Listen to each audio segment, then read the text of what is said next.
নমস্কার বন্ধুরা, কবিতা কিচেনে আপনাদের সবাইকে স্বাগত। আমি একটা রেসিপি নিয়ে চলে এসেছি, নতুন তোমাদের সাথে শেয়ার করব। তা চলো। তাই দিকে দেখো, আমি ডিম নিয়ে চলে এসেছি, রুই মাছের ডিম। আমি গতকাল নিয়ে এসেছি ডিমটা রাতে, যার জন্যে ডিমটা ফ্রিজে ছিল, যার জন্যে কালারটা একটু চেঞ্জ হয়ে গেছে। আর এখানে নিয়ে নিয়েছি আমি 100 গ্রাম মুসুর ডাল। আজকের মুসুর ডাল দিয়ে ডিমের বড়া করব। পুরো ভিডিওটা অবশ্যই তোমরা দেখবে, দেখলে ভালো লাগবে প্রচণ্ড। আর এরকম মুসুর ডাল দিয়ে যদি ডিমের বড়া খাও, দুর্দান্ত লাগবে। গরম ভাতে বলো বা শুধুই যদি খাও, অসাধারণ লাগবে। তা চলো মুসুর ডালটাকে ভিজিয়ে দিই।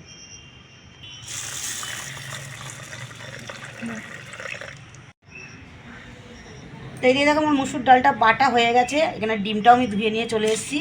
এখানে কেটে নিয়েছি পেঁয়াজ, কাঁচা লঙ্কা কুচিয়ে নিয়েছি। তা চলো সব পরিমাণ মতন আমি দিয়ে দেবো। এখানে দেখো, পেঁয়াজটাকে আমি সরু সরু করে কেটে নিয়েছি। কাঁচা লঙ্কাগুলো সবটাই দিয়ে দেবো, একটু ঝাল ঝাল হবে। এরপরে স্বাদ মতো নুন দিয়ে দেবো।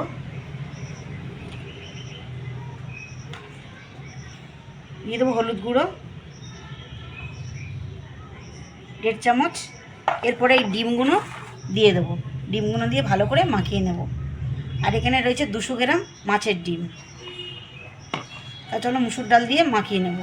অনেকে বেসন দিয়েও করে, আমিও বেসন দিয়ে করি, কিন্তু মুসুর ডাল দিয়ে আরও বেশি ভালো লাগে খেতে। অবশ্যই একবার ট্রাই করে দেখবে, দুর্দান্ত লাগে। একবার যদি মুসুর ডাল দিয়ে ভেজে খাও, বেসন দিয়ে খেতেই ইচ্ছা করবে না। তেলটা আমার গরম হয়ে গেছে, আমি দিয়ে দিচ্ছি সাদা তেল কড়ার মধ্যে। খুব বেশি না, খুব কমও না। তা চলো ডিমের বড়াগুলো যেভাবে ভাজে ওইভাবে আমি ভেজে নেব।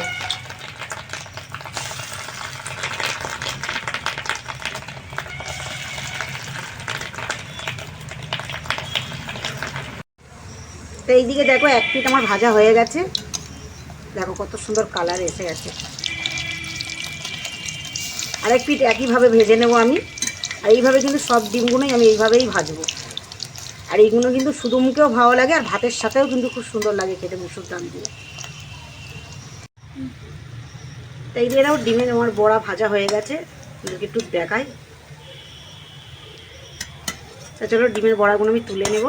আর দু সাইডেই কিন্তু একইভাবেই আমি ভেজে নিয়েছি, লাল লাল করে একদম। এবার বাকি ডিমগুলো এইভাবেই কিন্তু আমি ভেজে নেব। তো এইদিকে দেখো, গরম গরম বড়া দিয়ে আর এখানে গরম ভাত দিয়ে চলে এসেছি খেতে। তা চলো তোমাদের একটু ভেঙে দেখাই বড়াটা, ভিতরটা দেখো এবার সুন্দরভাবে এখানে ভাজা হয়েছে। তা চলো খেয়ে দেখা যাক কেমন হয়েছে খেতে।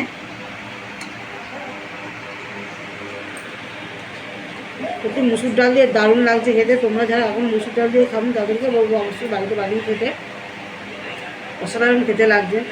ভিডিওটি কেমন লাগলো অবশ্যই কমেন্টে জানাবে। আর রেসিপিটা যদি ভালো লাগে চ্যানেলটাকে সাবস্ক্রাইব করে আমার পাশে থাকবে। আর যারা আমার নতুন ভিডিও দেখছে তাদেরকে বলবো ভিডিওটা সাবস্ক্রাইব করে নিয়ে আমার পাশে থাকার জন্য। দেখা হচ্ছে পরের কোনো ভিডিও নিয়ে। তখন সুস্থ থেকো, ভালো থেকো।